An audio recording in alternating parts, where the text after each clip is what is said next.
Supreme court வந்து stray tax மேலாம் ஒரு ஆர்டர் இஷ்யூ பண்ணியிருக்காங்க. இதை கேட்ட வந்து இந்த பெட்ஸ் லவர் இந்தியா கேட்டுக்கு முன்னாடி ஒரு 100 பேருக்கு மேலே ப்ரொடெஸ்ட் பண்ணிட்டு இருக்காங்க. அவங்கள போலீஸ்லாம் வந்து வலுக்கட்டாயமாக வண்டியிலலாம் ஏற்றிட்டு இருக்காங்க. என்ன ஆர்டர் அப்படி இஷ்யூ பண்ணாங்க, எதுக்கு இந்த மக்கள்லாம் வந்து இந்தியா கேட் கிட்ட போராடிட்டு இருக்காங்க அப்படின்ற மாதிரி பார்ப்போம். ஆகஸ்ட் 11 வந்து சுப்ரீம் கோர்ட்லேருந்து ஒரு ஆர்டர் ஒன்று இஷ்யூ பண்ணியிருக்காங்க. ஜஸ்டிஸ் ஜேபி பரித்வாலா, ஆர் மகாதேவன் அந்த ஜட்ஜஸே வந்து இனிஷியேட் எடுத்து இந்த மாதிரி டெல்லியில் இருக்க ஸ்ட்ரே டாக்ஸ் எல்லாம் வந்து பிடிச்சிட்டு போகணும். இனிமேல் டெல்லி தெருக்களில் எந்த நாயுமே இருக்கக்கூடாது, எல்லா நாயுமே நம்ம வந்து பிடிச்சிட்டு போய் ஒரு ஷெல்டரில் வைக்க போகிறோம். ஒரு 8 வாரத்துக்குள்ளே இந்த வேலையெல்லாம் நடக்கணும். இப்போ இந்த இஷ்யூவை எதிர்த்து யாராவது டாக் லவரு இல்லை ஏதாவது அசோசியேஷன்லாம் வந்தாங்கன்னா அவங்க மேலே கடுமையான தண்டனையும் இருக்கும், அவங்க மேலே நாங்கள் கேஸும் ஃபைல் பண்ணுவோம் அப்படின்ற மாதிரி ஒரு கோர்ட் ஆர்டர் ஒன்று ரிலீஸ் பண்ணியிருக்காரு. இதில் பார்த்தோன்னா அந்த ஜட்ஜஸே தான் வந்து இனிஷியேட் எடுத்து இதை வந்து உடனடியாக நிறுத்தணும், இதுக்கு வந்து நாங்கள் ஒரு தனி ஸ்பெஷல் டீம் கூட நீங்கள் வச்சுக்கோங்க, இதுக்கு வந்து நாங்கள் ஒரு ஸ்பெஷல் ஹெல்ப்லைன் நம்பர் கூட கொடுக்க போகிறோம், யாராவது இப்போ தெருவில் எங்களுக்கு இந்த மாதிரி ஒரு நாய் பிரச்சனைன்னு சொல்லி கால் பண்ணால் 4 மணி நேரத்தில் அந்த நாயை வந்து தூக்கிட்டு போகணும். முன்னாடிலாம் பார்த்தோன்னா நாயெல்லாம் பிடிச்சிட்டு போய் அதுக்கு ஆப்ரேஷன்லாம் பண்ணி திரும்பி கொண்டு வந்து விட்டுருவோம். இப்போ அந்த மாதிரிலாம் பண்ண மாட்டோம், நாயை வந்து பிடிச்சிட்டு போய் ஷெல்டரில் தான் விட போகிறோம், அந்த ஷெல்டர்லேருந்து திரும்பி அந்த நாய் வரவே கூடாது. ஒரு கடுமையான கோர்ட் ஆர்டர் வந்து ரிலீஸ் பண்ணிட்டாங்க. இந்த அளவுக்கு ஜட்ஜு வந்து கடுமையாக இருக்காங்கன்னா அவங்களே பர்சனலாக பாதிக்கப்பட்டிருப்பாங்க போல.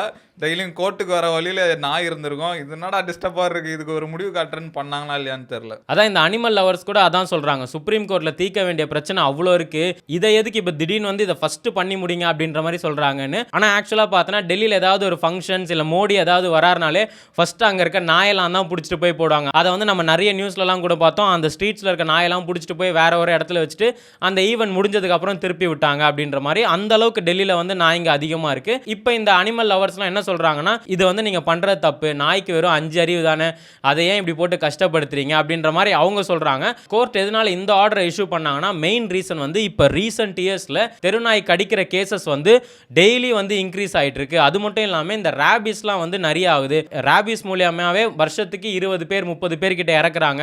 அது இல்லாமல் இந்த ஸ்ட்ரீட் டாக்லாம் வந்து ஃபோக்கஸ் பண்ணுறது யாருன்னு பார்த்தா இந்த குழந்தைங்க, இந்த ரோட்டில் விளையாடிட்டு போகிற குழந்தைங்க, அப்புறம் இந்த வயசானவங்களை போட்டு கடிக்குது, பத்தாவதுக்கு வண்டியில் போகிற நம்மள மாதிரி யங்ஸ்டர்ஸையும் வந்து கடிக்குது.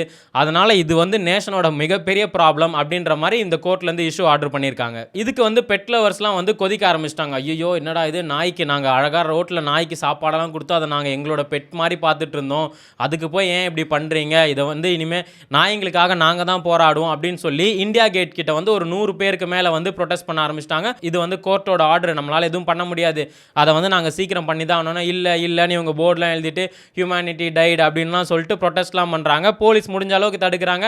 அதுக்கு மேலே இவங்க கோஷம்லாம் போடுறன உடனே அவங்கள பிடிச்சி வண்டியிலலாம் ஏற்றிட்டு போகிறாங்க. இதுக்கு ராகுல் காந்தியுமே கண்டனம் தான் தெரிவிச்சிருக்காரு. இல்லை, நாயெல்லாம் வந்து ரொம்ப அன்பான ஜீவன், அதை எதுக்கு இப்படி பண்ணுறீங்க, அதெல்லாம் பண்ண முடியாது. அதுவும் இல்லாமல் அந்த கோர்ட் ஆர்டர் பண்ண மாதிரி 8 வீக்ஸ்லாம் பண்ணுறதுக்கு சாத்தியமே இல்லை. இவங்க என்ன நினச்சிட்டு இருக்காங்க, ஆர்டர் போட்டோன்னே எல்லாம் பண்ணிட முடியுமா அப்படின்ற மாதிரி ராகுல் காந்தி சைட்லேருந்து எதிர்ப்புலாம் தெரிவிச்சிட்டு இருக்காரு. ஆனால் கோர்ட் வந்து இந்த இதில் சாலிடாக இருக்காங்க. இப்போ பார்த்தோன்னா அந்த இஷ்யூ ஆர்டர் ஆன உடனே ரோட்டில் இருக்க நாய்ங்களெல்லாம் கொஞ்சம் கொஞ்சமாக பிடிக்க ஆரம்பிச்சிருக்காங்க. ஆனால் இவங்க சொன்னபடி பார்த்தோன்னா 8 வாரத்துக்குள்ளே இது எல்லாத்தையும் பிடிச்சிட முடியுமானா கஷ்டம் தான். டெல்லியில் மட்டும் பார்த்தோன்னா ஒரு 1 மில்லியன் டாக்ஸ் இருக்கா, அதெல்லாம் கொண்டு போய் எங்கே போடுவீங்க, அதுக்கு ஃபஸ்ட்டு இடம் வேணும். அட்லீஸ்ட் ஒரு கூண்டு மாதிரி வச்சு ஒரு 5000 நாய் போடனாலும் அதுக்கே ஒரு மிகப்பெரிய இடம் வேணும். அதுவும் இல்லாமல் கோர்ட் சைடில் என்ன சொல்கிறாங்கன்னா, அந்த நாய்ங்களுக்கு வந்து நாங்கள் எல்லாமே பார்த்துப்போம், அந்த நாய்ங்களுக்கு சாப்பாடு கொடுத்துருவோம், அந்த நாய்ங்களுக்கு வந்து நாங்கள் சிசிடிவி கேமரா வச்சுப்போம், அதை நாங்கள் கண்காணிச்சிக்கிட்டே இருப்போம், அதுக்கு நாங்கள் ஒரு ஸ்பெஷல் டீம்லாம் கூட அரேஞ்ச் பண்ணிவிடுவோன்னு. ஆனால் இந்த வெல்ஃபேர் ஆக்டிவிஸ்ட்லாம் அதுக்கெலாம் வாய்ப்பே இல்லைங்க. கோர்ட்டு சொன்ன மாதிரி நாய்ங்களுக்குலாம் தனி ஷெல்டர் ஃபுட்டெல்லாம் ப்ரொவைட் பண்ணாலே கிட்டத்தட்ட ஒரு 15,000 கோடி கிட்ட செலவாகும். இதை வந்து 8 வீக்ஸில் நடத்துறதுக்கு பாசிபிளே இல்லை அப்படின்ற மாதிரி மக்கள் வந்து என்னதான் குரல் கொடுத்தாலும் இப்போ கோர்ட் வந்து இஷ்யூ ஆர்டர் பண்ணிடுச்சு. இப்போ தமிழ்நாட்டிலுமே இந்த கேஸை வந்து ஓகே, இந்த மாதிரி தமிழ்நாட்டிலுமே இனி எந்த ஸ்ட்ரீட் டாக்ஸும் இருக்கக்கூடாது அப்படின்ற மாதிரி மதுரை பெஞ்சில் வந்து டிஸ்கஸ் பண்ணிட்டு இருக்காங்க. என்னை பொறுத்த வரைக்கும் இது கரெக்டு தான் நினைக்கிறேன். இப்போ டெல்லியில் மட்டுமே 10 லட்சம் நாய் இருக்குது. 10 லட்சம்ன்றது எவ்வளோ பெரிய நம்பரு. இப்போ ஒரு ஷெல்டருக்கும் 5000னா இப்போ இவங்க வந்து டெல்லியில் வந்து 200 இடத்துல இந்த மாதிரி பண்ணணும். கண்டிப்பாக இது பெரிய செலவாகும் தான் நினைக்கிறேன். ஏன்னா இவ்வளோ நாள் இவங்க விட்டு வச்சிட்டாங்க. நாயெல்லாம் 10 லட்சம் 20 லட்சம் இருக்கு. இது வந்து இப்போ இந்தியாவில் மட்டும் இல்லை, குளோபல் லெவலில் இந்த நியூஸை பற்றி பேசிகிட்டு இருக்காங்க. இந்தியாவில் வந்து இந்த மாதிரி பண்ணுறாங்கன்ட்டு. இந்தியாவில் தான் ஃபஸ்ட் டைமான்னு கேட்டால் இதுக்கு முன்னாடி இஸ்ரேல் எல்லாமே இந்த மாதிரி பண்ணியிருக்காங்க. பெரிய பெரிய ஷெல்டர், ஒரு ஷெல்டர்லேயும் 15,000 நாய்ங்க அந்த மாதிரி போட்டு வச்சுருப்பாங்களாம். அங்கே வர கம்ப்ளைண்ட்ஸும் அதான், அங்கே வந்து சரியாக சாப்பாடு இருக்காது, அதுக்கான சரியாக தண்ணி இருக்காது, ரொம்ப மோசமாக அடைச்சி வச்சுருப்பாங்க அப்படின்ற மாதிரி சொல்கிறாங்க. மேபி அனிமல் லவர்ஸ்க்குலாம் அது கொஞ்சம் வருத்தமாக இருக்கும்.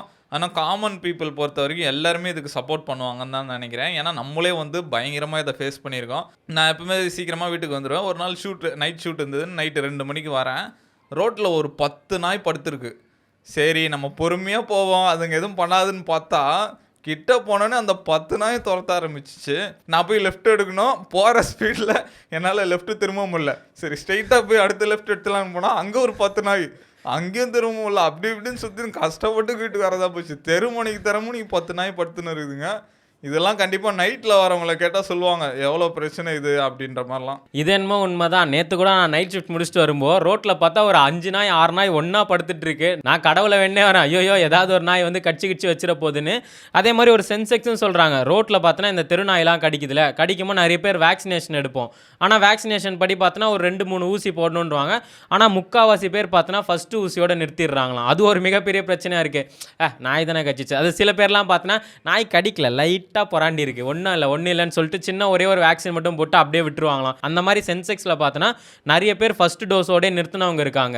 அதுக்கப்புறம் இந்த நாய் கடினால் வர ரேபிஸ் பார்க்கும்போது அது இன்னும் ரொம்ப கஷ்டமாக இருக்கும். இந்த சில வீடியோஸ்லாம் பார்த்தனா மனுஷங்களே அப்படியே நாய் மாதிரிலாம் குலைச்சிட்டு இருப்பாங்க. அவங்கள கட்டிலாம் போட்டிருப்பாங்க, வாயிலேருந்து நுர வரும், அவங்க நாய் மாதிரி குலைச்சிக்கிட்டு நாய் மாதிரி பிஹேவ்லாம் பண்ண ஆரம்பிப்பாங்க. இப்போ கூடிய சீக்கிரம் தமிழ்நாட்டிலுமே இம்ப்ளிமெண்ட் பண்ணிடுவாங்க போல. இந்த மாதிரி இனிமேல் நம்ம தெருலலாம் திருநாயே பார்க்க முடியாது, பிடிச்சிட்டு போயிடுவாங்க. இப்போ அனிமல் லவர்ஸ்லாம் கேட்டோம், ஐயோ பாவம், நான் என் வீட்டு வாசலில் இருக்க நாய்க்கு நான் டெய்லியும் சாப்பாடு போடுவேன், பிஸ்கெட் போடுவேன், நான் வர்றதை பார்த்தா வாலாட்டிட்டு இருக்கோம் அப்படின்லாம் சொல்கிறவங்களுக்கு ஒரு டேட்டா மாதிரி தமிழ்நாட்டிலேருந்து ரிலீஸ் பண்ணியிருக்காங்க. 2025 ஜனவரி மாதத்துலேருந்து இந்த ஆகஸ்ட் 10ஆம் தேதி வரைக்கும் தமிழ்நாட்டில் மட்டுமே 3,62,000 பேருக்கு மேலே நாய் வந்து கடிச்சிருக்கான். நாய் கடின்னு கேசஸ் ரெஜிஸ்டர் ஆகிருக்கு. அதில் 20 பேர் ரேபிஸாலே இறந்துருக்காங்க.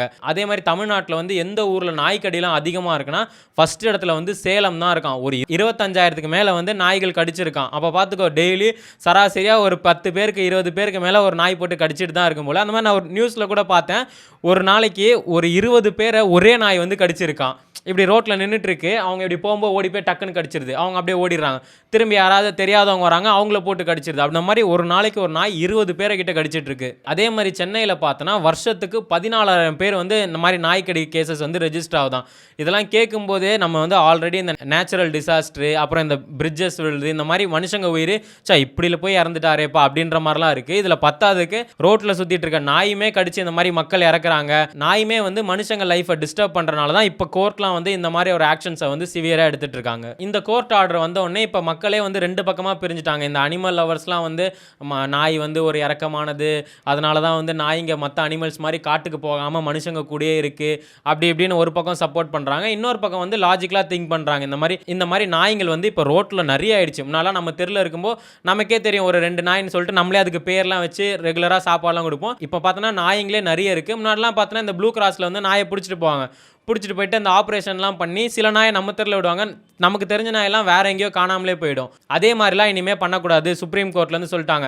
நாயை கூட்டு போய் ஆப்ரேஷன் பண்ணி திரும்பி விடுற கதெல்லாம் இருக்கக்கூடாது. நாயை கூட்டு போங்க, ஆப்ரேஷன் பண்ணுங்க, அங்கேயே வச்சுக்கோங்க, ஷெல்டர்லேயே தான் இருக்கணும். அப்படி ஏதாவது டாக் லவர், ஐயோ என் வீட்டு பக்கத்தில் இருந்த நாய்க்கு நான் டெய்லியும் சாப்பாடு கொடுத்துருந்தேன், இப்போ நான் அதை மிஸ் பண்ணுறேன்னு யாராவது ஃபீல் பண்ணிங்கன்னா ஷெல்டர் எங்கே இருக்குன்னு சொல்லுவோம்.